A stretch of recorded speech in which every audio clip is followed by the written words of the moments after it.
So I often see this question when two gods share the same or similar characteristics. The question that arises is, are these two gods the same god? For instance, we have the Brythonic gods Arawn and Gwyn ap Nudd. Now, they share very similar characteristics, but are they the same god? And if so, are they also the same god as Cernunnos, who also shares very similar characteristics? Well, today I want to try and dig in and get to the bottom of this.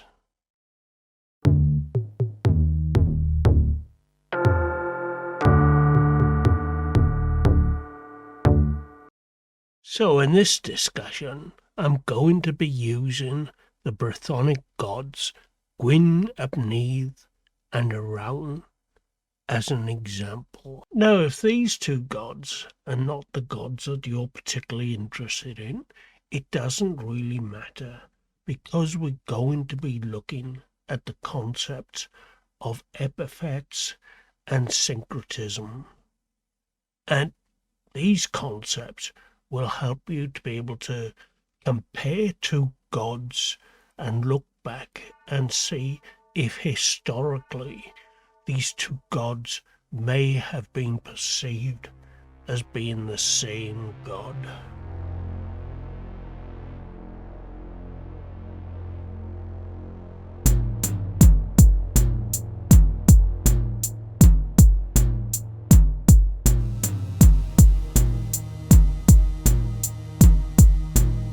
So as we're using these two gods, Gwyn ap Nudd and Arawn, as our example, then I think the best place to start is to try to understand just exactly who these gods were.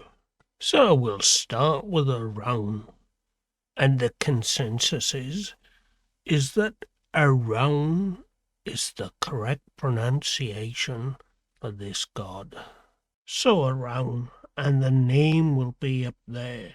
Now, we don't know a lot about him, but he appears to us in the first and third branches of the Mabinogi. We're told he's a god of the Underworld. Well, actually, in the Mabinogi, it says king, but then we also have to realize the context and the time in which this story was laid down.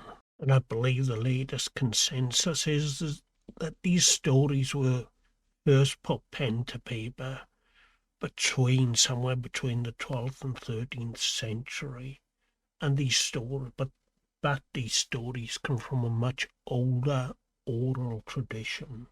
And understanding Britain in the 12th to 13th century, you can well imagine that any mention of a god other than the monotheistic Christian god was considered blasphemous, and such stories could lead to some severe punishments. And so I suspect it was a well-judged decision to portray these ancient stories in a less religious context. That is, if you didn't want to find yourself on the end of a rope or the centerpiece of some burning big bonfire. So for the rest of this discussion, we'll refer to those that were obviously seen as gods. And so Arawn was a god of the Underworld, but he wasn't the only god of the Underworld. In the Mabinogi, the first branch of the Mabinogi, we're told that Arawn approaches a mortal king, and he has a proposition for this mortal king. And this proposition is that they should both exchange places, and this mortal king, called Pulch, should go down into the Underworld and fight a battle against Arawn's rival, Havgan. Now, this battle in the Underworld, a battle between the two gods of the Underworld or lords of the Underworld, Arawn and Gwyn, is seen by many as being synonymous with the battle between the Lord of Darkness and the Lord of Light. Now this seems to be a continuous battle, a battle fought every year. And this is the reason that we suspect that Arawn had to come back to the mortal world to find somebody to go down and fight Gwyn on his behalf, because this was a battle that neither were destined to win. Or possibly this may be perceived as a story that tells us about the interaction between the world of mortal men and gods, and that by working together they could ensure, or the story would be saying that they could work together to ensure the return of the autumn and winter seasons. So there may be, and I suspect there are, a number of metaphorical messages within this story. But one thing seems quite clear, that Arawn and Gwyn fight this constant battle in the underworld, and one is the god of the darkness and the other the god of the light. And why do I say that? Well, the clue is in the name, Gwyn, and Gwyn in Welsh means of the summer. And we don't know for sure, but Arawn is possibly the same god as the god of Rubianus, or the same god the Romans called Rubianus. And we know that Rubianus, and Rubianus is obviously a Latin pronunciation and spelling of a Celtic god's name, that Rubianus was the god of the ploughed field. And the fields tend to get ploughed through the autumn and winter. And so it's this that gives us this connection that these were, or we're told that they're gods of the underworld, but that one is a god of the dark half of the year, while the other is the god of the light half of the year. So now let's talk about Gwyn ap Nudd. And Gwyn was the son, and this is what his name means, Gwyn, son of the god Nudd. And Nudd himself was a very prominent god within the Celtic Brythonic Pantheon. And Nudd is the god that the Romans knew as Nordens. And we know that Nudd was an historically venerated god because the Romans built a sanctuary to him at Lydney Park, and you can still see the remains of that sanctuary down at Lydney Park on the Severn Estuary. And so back to Gwyn, and the translation from Welsh to English of Gwyn ap Nudd is Gwyn, white, shining or bright. Ap, as I said, means son of, and Nudd, his father, in Welsh means mist. So he was white, son of mist. So what do we know about Gwyn then? Well, we know he was a god of the underworld, and we know he was seen as a psychopomp god. And a psychopomp god is a god that escorts the souls of the dead to the underworld. And we know this through the Black Book of Carmarthen, which was a 13th century manuscript. And in that book there's a poem called The Dialogue Between Gwyn ap Nudd and Gwyddno Granhir. And in this poem, Gwyn is described as the hope of armies and the hero of hosts. And he tells Gwyddno that he has been where the soldiers of Britain has been slain, and that he is their escort to the grave. And we hear more about Gwyn through the story Arawn And Gwyn, which comes from the Red Book of Hygyrst. And this is a very interesting story. It's also a very long story. So I will only just be covering those aspects of this story that are relevant to our discussion. So the basic gist of the story, or the part of the story that we're interested in, is where Gwyn has, well, he's managed to get himself into a bit of a situation with another character called Gwaitha ap Credol. And the situation they're in is that they're both fighting over the same girl. Never mind the fact that this same girl that they're fighting over just happens to be Gwyn's sister. But regardless, they both want her, and they go to war. Now some horrible things happened during this war, and it took the intervention of a certain character called Arthur to settle the plot.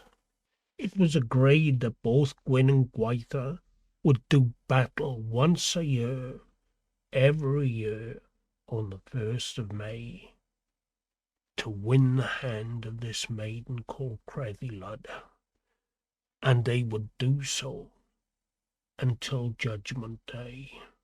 Now, in later stories, we're told that Gwyn was the king of the Talwith Teg, and the Talwith Teg were the fair folk, the little folk of the woods and the forests.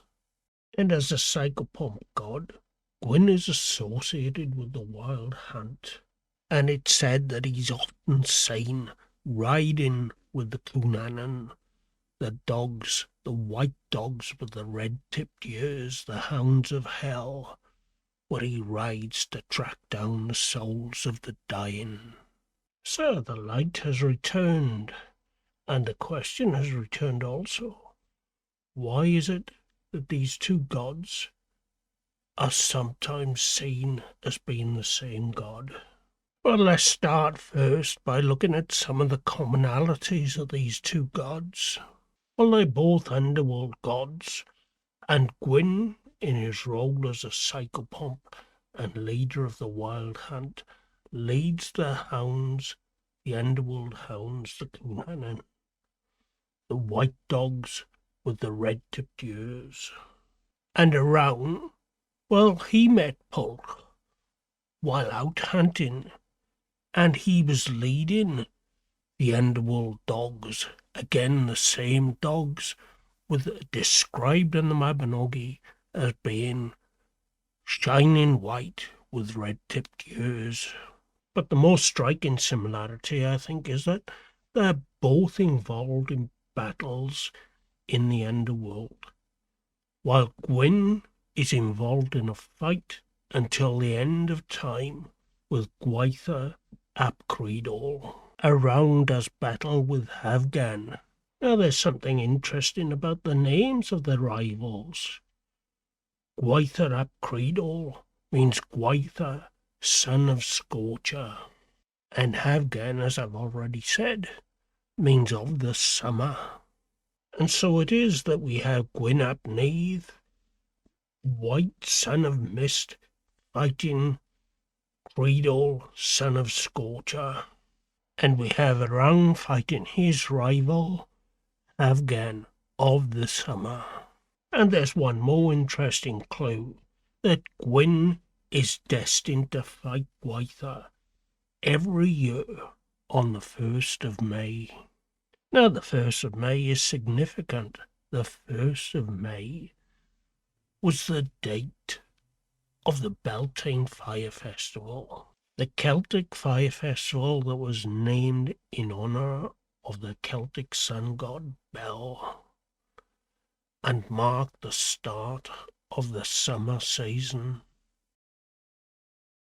So putting all that together, they both seem to be playing the same role, the role that later became known as the roles between the Oak King and the Holly King. And this, of course, translates to the battle between the seasons, the battle between the winter and the summer, the darkness and the light.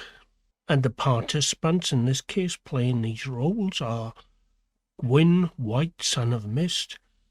Arawn, probably god of the ploughed field. They play the roles of the Dark Lords, the Dark Gods. And Gwaitha, son of Scorcher, and Havgan of the Summer, play the role of the gods of the light. And so, in summary, both Gwyn and Arawn are gods of the Underworld, and they seem to play a very similar role in the stories that we're told. They both seem to be playing this role of gods of darkness and gods of the winter time. And it's their role to be constantly fighting this constant battle between the darkness and the light and the seasons of winter and summer. And both could be conceived as gods of the wild hunt, with Arawn meeting Pull during the hunt with the hounds of the Underworld, and Gwyn in what we told in his role as a psychopomp god, being leader of the wild hunt and leader of the Cunanan, the Underworld dogs. But if they're the same god, why aren't they called by the same name? And what has this got to do with gods like Kununos anyway? Well, that brings us down to the first concept for our discussion, and that is the concept of epithets. So what is an epithet then? Well, from the Collins Online Dictionary, I will read what it says there. An epithet is a characterizing word or phrase firmly associated with a person or thing and often used in place of an actual name or title. Now, this is something that we see the Celts used a lot. I mean, back in the day, there was clearly no Facebook or YouTube, and just a distance of 10 to 20 miles could mean quite some significant cultural and linguistic changes. And so throughout the different regions or even different tribes, they could have or would have had gods that were responsible for certain natural forces or cultural responsibilities. And these gods may have had completely different names, but the fact that they were ascribed these certain attributes oftentimes meant that these gods may be seen as the same. And this brings us to our second concept of syncretization. And so to syncretize is an attempt to amalgamate or reconcile different things, especially religious beliefs, cultural elements, and schools of thought.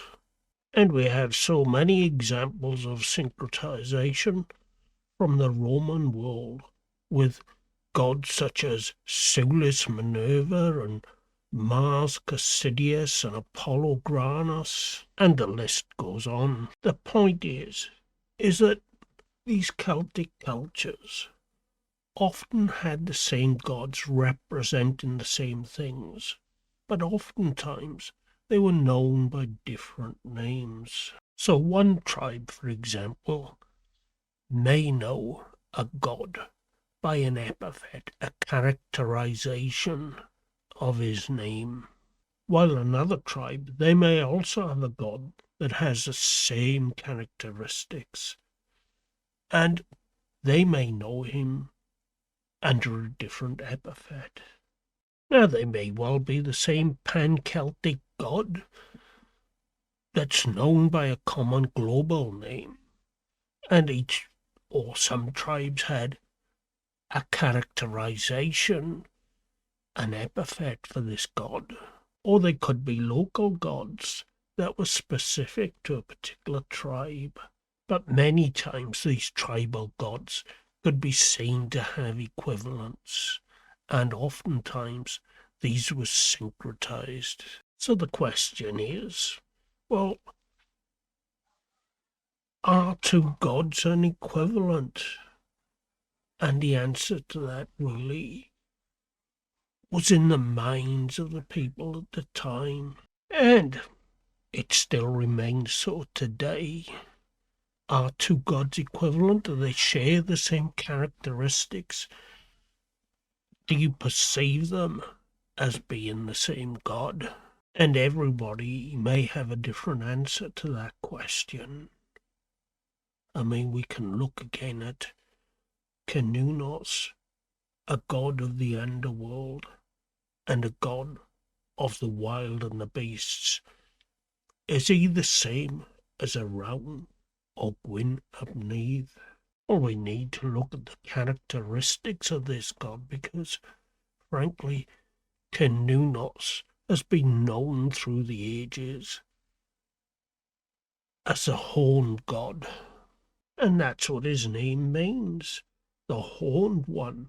And these carvings go right back into history of this horned god. But it's only, I think, on two of the images that we actually have a name, Kenunnos. But this horned god of the underworld, the forests and the beasts, he may have been known by many names throughout many different regions.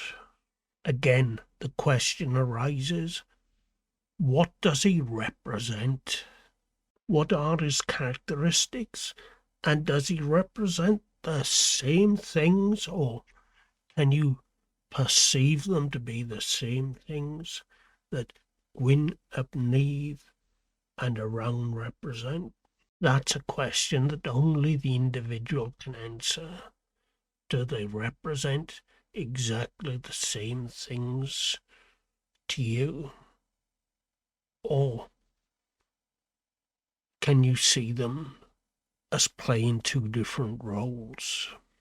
The very same and similar questions the Romans would have asked all those years ago, whether Kenunnos was actually Sparta or whether he was Mercury. So the bottom line is it's really up to every individual to determine whether or not these two spiritual characters, these two gods, or they represent the same things and play the same role, or whether or not they have two different, entirely different meanings. So I hope you all enjoyed today's discussion on epithets and syncretization and the Brythonic Celtic gods Arawn and Gwyn ap Nudd. And if you have, then don't forget to give us a thumbs up and subscribe to the channel if you're not already. And with that, I'll see you again in another 2 weeks on the next one.